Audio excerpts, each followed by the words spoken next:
And tonight we're going to tackle a book called Radical Nature. Here's the book. And I must, start off by saying I really do recommend it to people to have a read. It's very well thought out, very well presented. There's a lot of historical stuff in it. There's a lot of philosophy and a lot of science in it, which is explained really well. He writes well. He writes in a very understandable way. And a lot of the stuff he's talking about is difficult to follow because of the words that they have, which are new to us. And he explains them wherever he needs to, and he presents the ideas really well, so we can't really say more than that. He covers a lot of ground. I don't think we're going to cover all the ground that he covers tonight. So really I'm aiming to get the first half of the book across, really, if possible. But I want to start off by sort of endorsing the book, and then I'm going to do just a little reading from it. Who's the author? The author is Christian de Quincey. Christian de Quincey, yeah. Radical Nature. And in fact, I have a picture of him which I prepared earlier. He's a lot younger than most of the philosophers and sages that we put up. He's Professor of the Philosophy of Consciousness at John F. Kennedy University in California. Hi. And here's the lady that let me the book. Please come in and find a seat.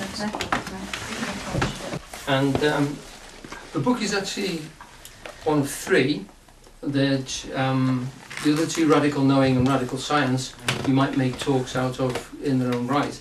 So this is the first one, and as I say, I recommend it very highly to you. It's an extremely good book. I'm going to start with a little reading from the very beginning of it, because I think it's really quite a heartening description, and it lays the ground down.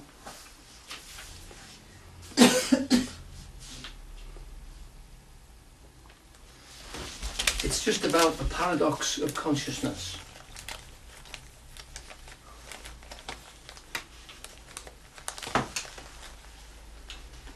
The great frontier for science is also the deepest personal paradox for each of us. It is our most familiar reality, and yet the most puzzling aspect of our lives. Without it, we would know nothing. Yet what consciousness is itself, and how it exists in the world of matter, remains the greatest of all mysteries.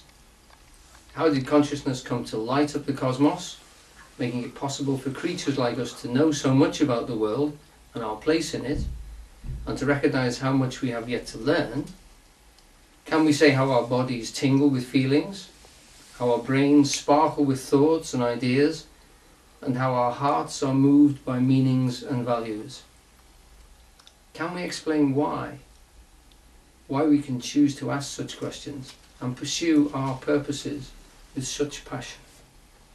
Okay.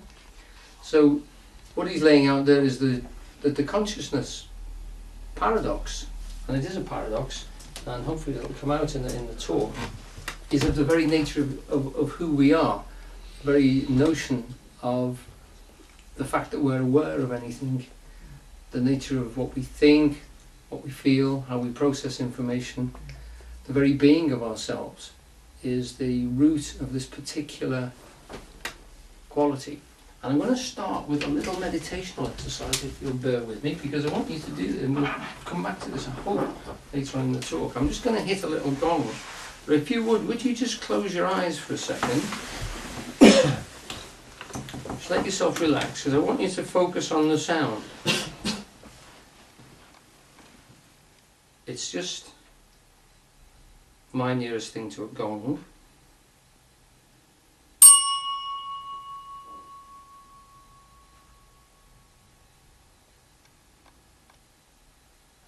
Now the sound fades after I've hit the gong. Hold, if you can, just to the sound and just feel it going into nothing, just for a moment.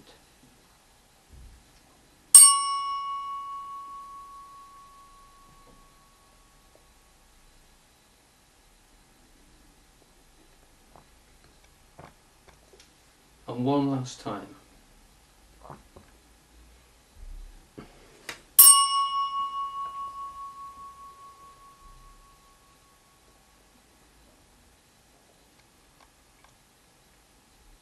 Good, thank you.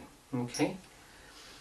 With that, that's something which I'm hoping going to come back to towards the end. It's just that simple act of consciousness, making yourself just aware of that sound and the way it seems to fade back into nothing again. It comes at you, you hold it, and then you can feel it sort of falling away from you.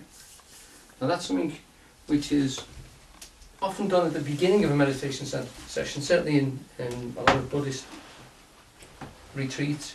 They use bells like that to ring the quarters, to separate particular aspects of the meditation, particularly in Zen, but also in other forms of Buddhist meditation, as a reminder and a focus for your consciousness to get you to hold yourself into the now moment and get the feeling of experiencing something which is quite simple, very clear, and very formed. And it also gives you that wonderful sensation that this sound comes to you, and you, as you're listening, you can feel it fading away into nothing. So it holds this echoing quality. It actually holds this, if you like, temporal spread. Now, what we have in consciousness is a great debate going on at the moment. It's formed through the fact that both sides of the argument have got a lot of data which they think is extremely valuable and worth presenting, and they seem to think that they know what consciousness is, or they seem to think that they should be able to explain it by their theories. Now here are the song sheets. I'll just give these out. Right, well, I've called this talk Feeling as Primordial or Radical Nature. Now the book is called Radical Nature, and it's a discussion of the ideas presented in Christian de Quincey's book, published in 2002. And what I sent out to you was the sort of part of the blurb on the book, which is went out in the email to you to gather you here. I have tried to present ideas that will inspire you to trust in your own deep intuitions, to move beyond the box of orthodoxy and see that we live in a world full of feeling and meaning, and that cosmos is, after all, a magnificent creation, brimming with spirit and consciousness. Now, when I first received this book from Hefsey, it was about a year ago. I read through it and I thought it was pretty good, but I read it very quickly, and since then I've read it, well, another twice. I read it about a month ago and decided it would be the one to choose for the talk, and since then I've sort of read it backwards and forwards while I've been putting the talk together. And the reason why I chose it to work on it is because of the way he stresses feeling, and particularly because of the way he approaches feeling from quite a scientific angle.